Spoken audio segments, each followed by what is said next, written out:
मित्रों, इस वीडियो में अध्ययन करेंगे कक्षा 11वीं हिंदी युवक भारती का 8वां पाठ, जिसका नाम है तत्सत। तत्सत का अर्थ होता है वही सत्य अर्थात ईश्वर। और इस पाठ के लेखक है जैनेन्द्र कुमार। अब लेखक का परिचय देखते हैं।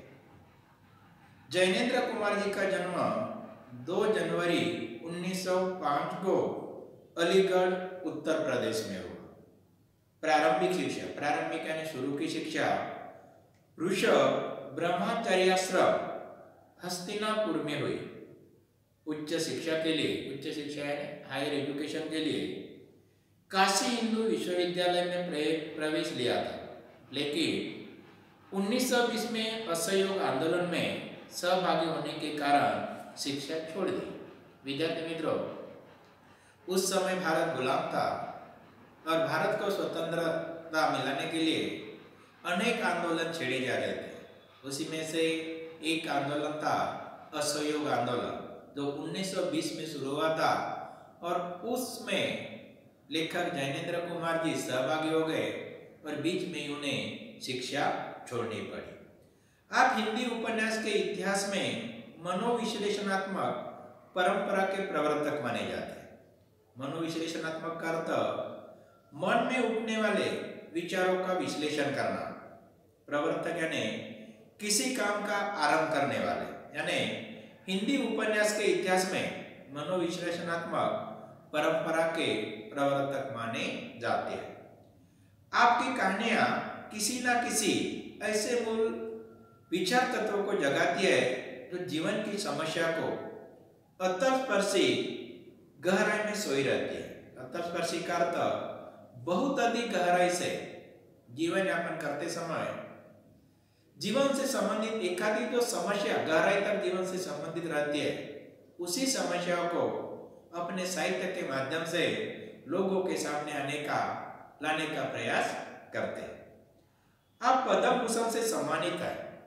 जैनेन्द्र जी की मृत्यु 1988 में हुई। अब देखते हैं विद्यार्थी मित्रों, लेखक की प्रमुख रचनाएं कौन कौन सी है। त्यागपत्र, कल्याणी उपन्यास, पाजे, वातायन, नीलम देश की राजकन्या कहानी संग्रह, पाप और प्रकाश नाटक, मेरे भटका, ये और वे, संस्मरण, साहित्य और संस्कृति आलोचना आदि लेखक की प्रमुख रचना है।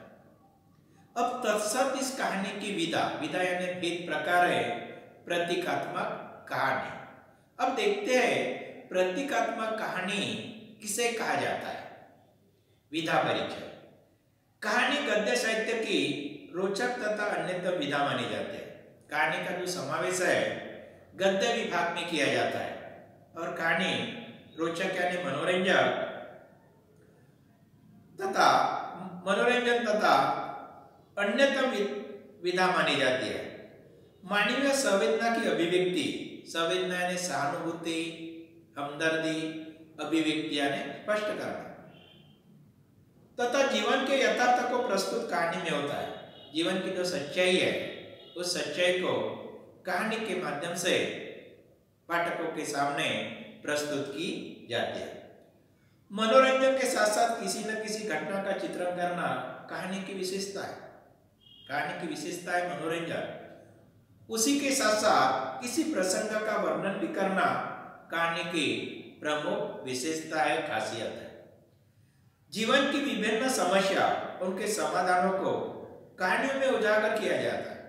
जीवन जीते समय मनुष्य के जीवन में अनेक समस्याएं, अनेक प्रॉब्लम आते हैं और उस समस्याओं का समाधान उस कहानी के माध्यम से स्पष्ट करना कहानी का मुख्य उद्देश्य है। समाज में व्याप्त कुरीति, अपन जिस समाज में जीवन यापन करते हैं, कुरीति यानी बुरी प्रथा, बुरे रीति रिवाज, रूढ़ी यानी परंपरा, आडंबर यानी दिखावा, समाप्त का समाज के दृष्टि से जो समाज के विकास में जो रुकावट पैदा करते हैं, कुरीति, रूढ़ी और आडंबर, उनको समाप्त कर श्रेष्ठ समाज की स्थापना करना कहानियों का मुख्य उद्देश्य है, मुख्य हेतु है। अब देखते हैं विद्यार्थी मित्रों, तत्सत इस पाठ में लेखक ने किस बात का वर्णन किया है। प्रस्तुत पाठ प्रतीकात्मक कहानी है। सृष्टि निर्माता के प्रतीक वन में मौजूद जीव जंतु। विद्यार्थी मित्रों, वन में अनेक तरह के जीव जंतु होते हैं तथा वनस्पति भी विशिष्ट प्रवृत्तियों के द्योतक होते हैं। बुद्धि, शक्ति तथा ज्ञान के अहंकार में चूर मनुष्य स्वयं को श्रेष्ठ समझता है। विद्यार्थी मित्रों, मनुष्य जो है, मनुष्य आजकल अहंकारी हो गया और सभी से मनुष्य ने श्रेष्ठ समझ रहा है। प्रस्तुत कहानी के माध्यम से लेखक बताना चाहते कि प्रकृति द्वारा निर्मित पेड़ पौधे, प्रकृति ने जो पेड़ पौधे का निर्माण किया है, पशु पक्षी का निर्माण किया, इंसान का निर्माण किया, अपनी अपनी जगह महत्वपूर्ण है। प्रकृति के दृष्टि से पेड़ महत्वपूर्ण है, पौधे महत्वपूर्ण है, पशु महत्वपूर्ण है, पक्षी महत्वपूर्ण है और इंसान भी अपनी अपनी जगह हर किसी का महत्व है। सभी का अस्तित्व इस सृष्टि के लिए अर्थपूर्ण है। सभी का मौजूद होना इस सृष्टि के निर्माण के लिए बहुत ही महत्वपूर्ण है। पर अंत में सभी को उस सर्वशक्तिमान का अस्तित्व स्वीकार करना पड़ता है। लेकिन सर्वशक्तिमान जिसे माना जाता है, ईश्वर को माना जाता है और सभी को ईश्वर का अस्तित्व स्वीकार करना पड़ता है। यह सृष्टि का अंतिम सत्य है।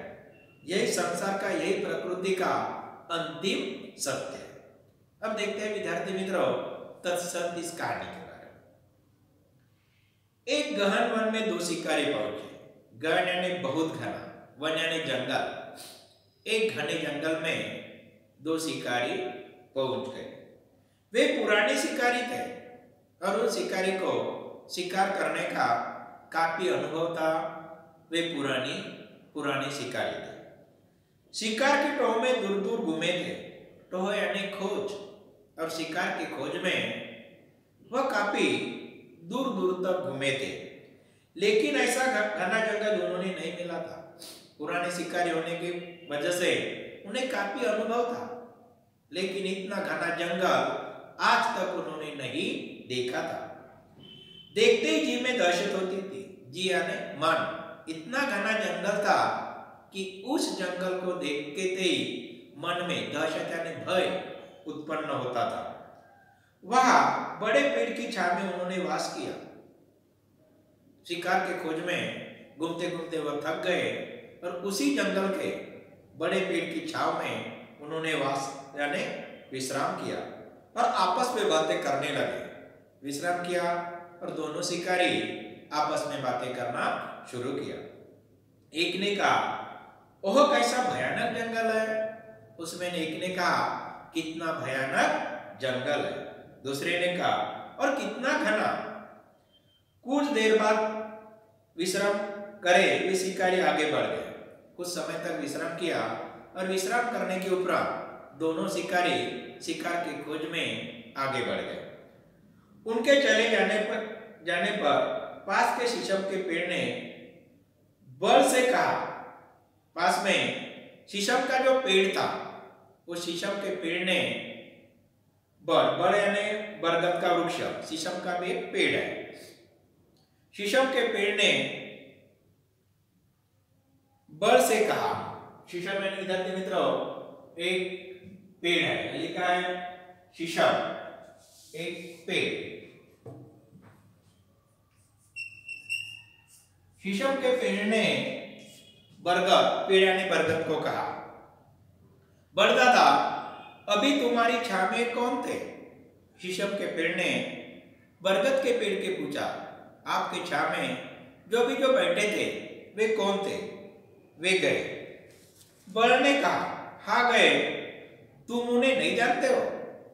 शीशम ने कहा, नहीं, वे बड़े अजब मालूम होते हैं।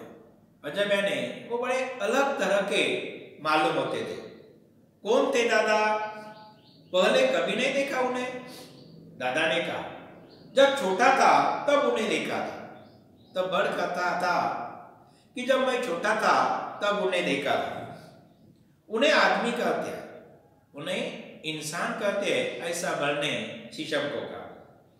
इनमें पत्ते नहीं, तना ही तना होता है, स्टीम, तना यानी स्टीम होता है। देखा वे चलते कैसे हैं? आपने तने की 2 शाखा पर ही चले जाते हैं। शीशम ने कहा, लोग इतने ही ऊंचे होते हैं? ऊंचे का अर्थ बौना।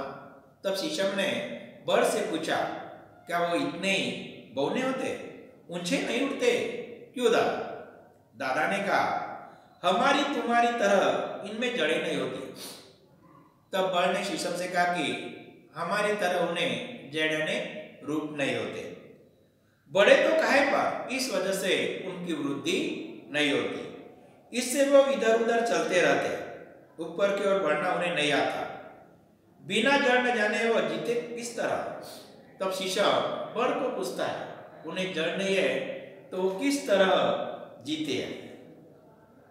इतने में बबूल, दोनों में बातचीत हो गई, शीशम और बड़ में। उतने में बबूल, जिससे हवा साफ छनकर निकल जाती है, रुकती नहीं थी, जिसके तन पर कांटे थे, बोला, दादा, ओ दादा, तुमने बहुत दिन देखे, ये बताओ कि किसी वन को भी देखा है? ये आदमी किसी भयानक वन की बात कर रहे थे। तुमसे उन्हें भयानक वन को देखा है? पहले बड़ को पूछता है शीशम, उसके बाद पूछता है बबूल, पूछता है कि आपने किसी वन यानी जंगल को देखा है? शीशम ने कहा, दादा, हाँ सुना तो मैंने भी, वो वन क्या होता है? बड़ दादा ने कहा, सच पूछो तो भाई, इतनी उम्र हुई, उसे भयावह वन को मैंने भी नहीं देखा है। सभी जानवर मैंने देखे हैं, शेर देखा, चीता, भालू, हाथी, भेड़िया, पर वन नाम का जानवर को मैंने अब तक नहीं देखा। एक ने कहा, मालूम होता है शेर चीता से भी डरावना होता है। बड़ दादा ने कहा, डरावना जाने तुम किसे कहते हो? हमारी तो सबसे प्रीति है। बड़ कहता है कि हमारे सबसे प्रेम है, हमें कोई डरने की जरूरत नहीं है। बबूल ने कहा, दादा, प्रीति की बात नहीं है, मैं तो अपने पास कांटे रखती हूँ, पर वे आदमी वन को भयावह बताते थे, जरूर वह चीता से बढ़कर होगा। दादा, सो तो होता ही होगा। आदमी एक टूटी सी टहनी से आग की लपेट छोड़कर शेर चीता को मार देता, उन्हें ऐसे मरते अपने सामने हमने देखा है, पर वन की लाश हमने नहीं देखी। वह जरूर बड़ा खौफनाक होगा। खौफनाक यानी डरावना। इस तरह विद्यार्थी मित्रों, बड़ को पहले शीशम पूछता है, उसके बाद बबूल पूछता है कि जो शिकारी बड़ के छाव में बैठकर तो भयानक वन जंगल की बात कर रहे थे, उसके बारे में उनकी चर्चा जंगल में होने लगी। धन्यवाद विद्यार्थी मित्रों। शेष पाठ का अध्ययन अगले वीडियो में।